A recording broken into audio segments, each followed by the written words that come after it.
আর আমার সবচেয়ে পছন্দের একটা আমল আছে, ঘুমানোর সময় চেষ্টা করি কোনো রাত্রে যেন বাদ না যায়। আপনারাও চেষ্টা করবেন কোনো রাতে যেন এই আমলটা অন্তত বাদ না যায়।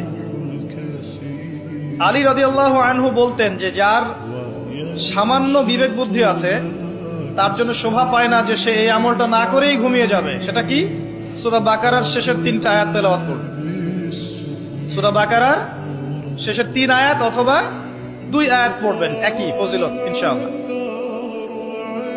কি ফজিলত? সারা রাত নফল নামাজ পড়লে যে নেকিটা পেতেন, আপনি এটা পড়ে ঘুমিয়ে গেলে ইনশাআল্লাহ সেই নেকি পেয়ে যাবেন।